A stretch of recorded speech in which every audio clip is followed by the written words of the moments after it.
जेवढी तुम्ही मेहनत जास्त करणार तेवढा तुमचा पिझ्झाचा बेस चांगला बनणार. तर आपल्याला जास्तीत जास्तच वेळ मळून घ्यायचं आहे, कारण की आपल्याला बाहेरच्या पिझ्झासारखी टेस्ट आपल्याला घरी बनवायची आहे. तर त्याला थोडी आपल्याला मेहनत करावी लागणार, म्हणून आपल्याला या पिठाला व्यवस्थित मळून घ्यायचं आहे. तर आता हे बघा, माझं इथे पीठ मळून झालं आहे. त्याला आता मी असंच मारून घेणार आहे. तुम्हाला पण असंच करायचं जसं मी टेक्निक तुम्हाला सांगते, तर आपला पिझ्झाचा बेस बरोबर बनणार आहे. आता तुम्ही बघू शकता, हे बघा आपला व्यवस्थित पिझ्झाचा डो तयार झाला आहे. तुम्हाला बघायचं आहे की तुमचा पिझ्झाचा डो परफेक्ट आहे की नाही. तर हे बघा, तुम्हाला असं याच्यामध्ये बोट टाकायचं आहे आणि तुमचं जे पिझ्झा पीठ आहे ते आपोआप वरती येतं आहे बघा, म्हणजे तुमचं हे डो परफेक्टली बनलं आहे.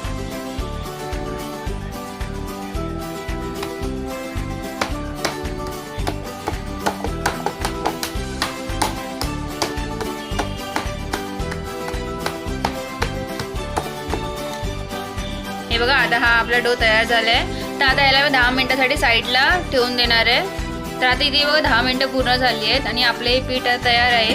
आणि त्याचे मी आता हे सेम 4 भाग करून घेणार आहे. हे बघा, मी जरा एका चाकूने कापते. हे बघा, याचे मी बरोबर 4 भाग असे करून घेतले सेम. तर त्याच्यामध्ये आता हा बघा, मी एक इथे भाग काढून घेतलाय. आता हे बघा, त्याला मी असं करून घेते. आता इथे बघा, मी एका भागाचे इथे 3 पीस करून घेतलेत, हे 2 आणि इथे हा एक आहे. आणि त्याला आता आपण लाटून घेणार आहे असं चपातीसारखं. हे बघा, त्याला आपल्याला असं गोल लाटून घ्यायचंय.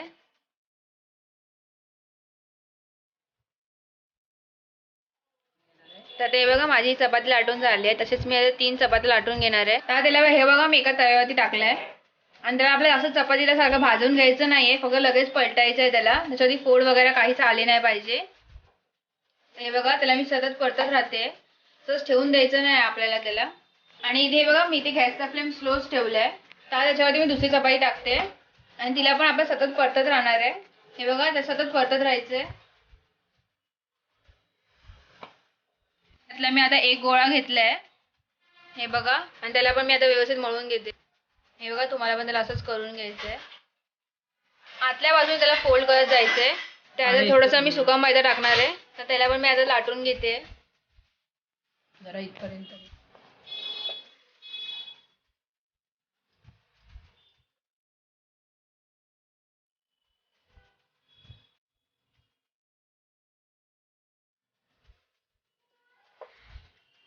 तुम्ही बघू शकता, इथे मी जरा पिझ्झाचा बेस हा जाडच ठेवलाय, थोडं जाडच त्याला लाटलाय, कारण की आपला पिझ्झाचा बेस जाडच असतो.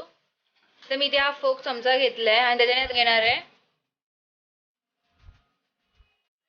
तो आपला पिझ्झा बेस फुगला नाही पाहिजे म्हणून.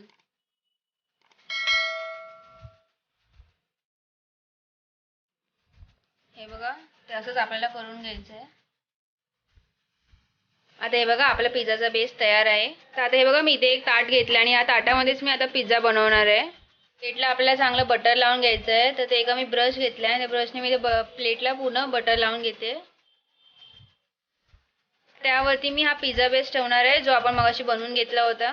तर या बेसवरती पण आपल्याला व्यवस्थित बटर लावून घ्यायचं आहे. जेवढं जास्त तुम्ही बटर लावणार तेवढी जास्त तुम्हाला टेस्ट येणार. तुम्ही जास्त जास्त त्याला बटर लावा. हे बघा, मी इथे खूप बटर लावलंय. आता मी त्यावरती ही चपाती ठेवणार आहे, जी मगाशी मी लाटून घेतली होती आणि त्याला असं हलकंसं भाजून पण घेतलं होतं. आता हे बघा, त्याला फोकणी पण असं करते.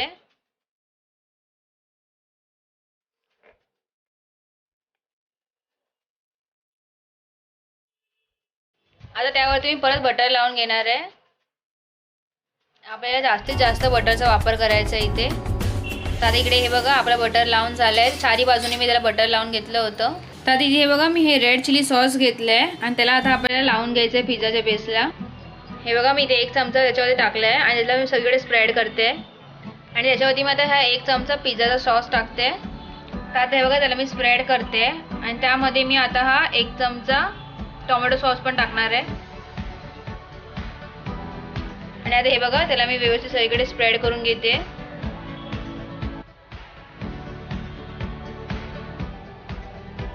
त्यावरती मी आता हे मोझरेला चीज टाकून घेते. आपल्याला चीज भरपूर टाकायचं आहे त्यावरती. हे बघा, आता हे बघा, त्यावरती मी मोझरेला चीज टाकलंय. त्यावरती मी साधं चीज पण टाकणार आहे, जे आपल्या घरी पण इझिली अवेलेबल असतं, जे आपण नेहमी काही वस्तू बनवायला वापरतो. ते चीज पण मी त्याच्यामध्ये थोडं टाकून घेणार आहे. आता त्यावरती मी भाजी लावून घेणार आहे, जे आपण मगाशी कापून ठेवली होती. आता हे स्क्वेअर पीसेस जे मी कापले होते, कांदा, टोमॅटो आणि शिमला मिरचीचे, ते मी पहिले त्यावरती लावून घेते. तुमच्या आवडीप्रमाणे तुम्हाला जी भाजी आवडते ती तुम्ही त्यामध्ये लावू शकता.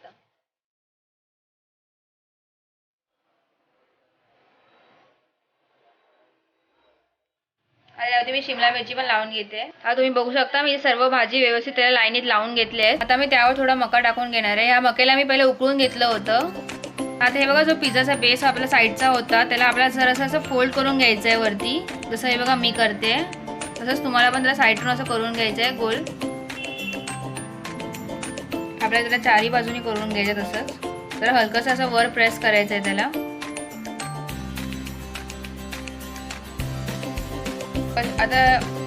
आता हे बघा, साईडून आपल्याला त्याला बटर लावून घ्यायचं आहे. तर आता मी हातावर जरासं बटर घेतलं आहे आणि त्याला बोटाने व्यवस्थित त्याच्या चारी बाजूने लावून घेते. जी मगाशी आपण साईड फोल्ड केली होती तिथेच आपल्याला ते बटर लावायचं आहे. हे बघा, मी बटर खूप घेतलं आहे आणि त्याच्या चारी बाजूने व्यवस्थित लावून घेते.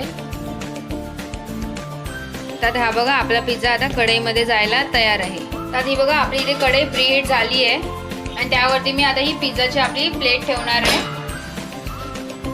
त्यावरती मी आता ही झाकण ठेवून देणार आहे. आता ह्याला मी 20 मिनिटासाठी बेक करून घेणार आहे. पण तुम्ही मध्ये मध्ये त्याला चेक करा, कारण की आपला पिझ्झा खालून करपू शकतो, म्हणून आपल्याला त्याला मध्ये एकदा चेक करायचं आहे. आणि मी ते गॅसची फ्लेम स्लोच ठेवली आहे. इथे आपला बघा पिझ्झा थोडा थोडा तयार होत आलाय. बघा, तुम्ही बघू शकता आपला हा पिझ्झा तयार झालाय. एकदम बाहेरच्या सारखाच पिझ्झा भेटणार आहे आपल्याला घरी खायला.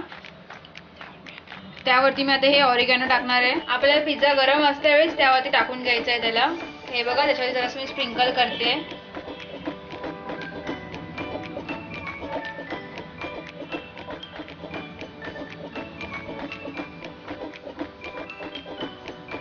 आपला पिझ्झाचा बेस पण बरोबर तयार झालाय आणि इथे भाजी पण ही व्यवस्थित वरची शिजली आहे. तर आता ह्याला मी आता काढून घेते.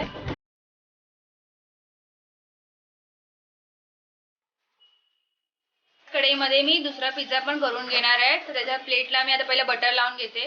इथे हा मी दुसरा पिझ्झा तयार करून ठेवला होता, पण याच्यामध्ये मी भाज्या टाकल्या ते हा अशा उभ्या कापलेल्या टाकल्या आणि त्याला आता मी करून घेणार आहे बेक.